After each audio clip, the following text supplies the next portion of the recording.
Une foule déchaînée envahit le trottoir, déborde sur la chaussée, des centaines de personnes qui vont à la rencontre de quelqu'un. Dieu, le créateur du ciel et de la terre. Dieu marqué sur des t-shirts, Esprit Saint inscrit sur les brassards du service de sécurité. Ce sont des croyants, des catholiques, mais ils ne veulent pas entendre parler des curés. Les prêtres sont à l'église et font des gris-gris. Les gens sont en train de souffrir, ils ne résolvent pas leurs problèmes. C'est à cause de ça qu'il est arrivé pour nous sauver.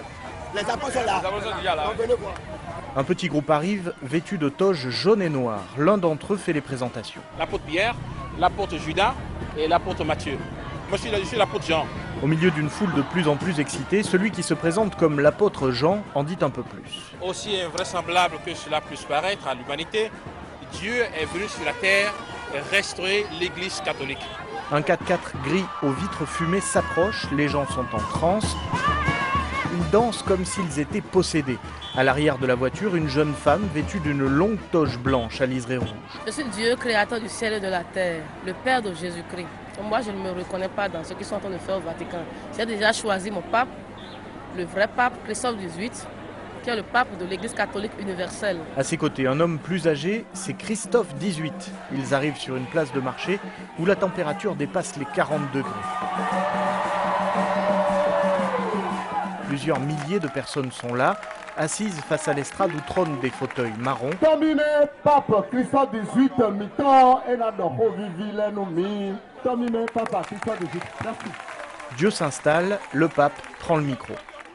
Vous avez déjà votre pape. Les cardinaux qui se sont retrouvés à Rome, ils ne pourront plus rien. Christophe XVIII s'appelle en fait Mathias Vigan. Prêtre pendant 10 ans, il a été rejeté par l'Église catholique. Il y a 4 ans, cet ancien curé de la paroisse de Banamé dit avoir rencontré Dieu en la personne de la jeune femme qui se tient aujourd'hui à ses côtés.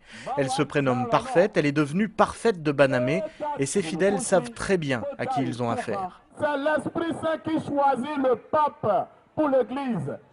Cet Esprit Saint, il est maintenant parmi nous en chair et en os. Est-ce que vous savez que c'est le Dieu créateur du ciel et de la terre qui est parmi vous? Sur la colline de Banamé, où Dieu a décidé de se réincarner en elle, elle organise des messes qui rassemblent d'immenses foules.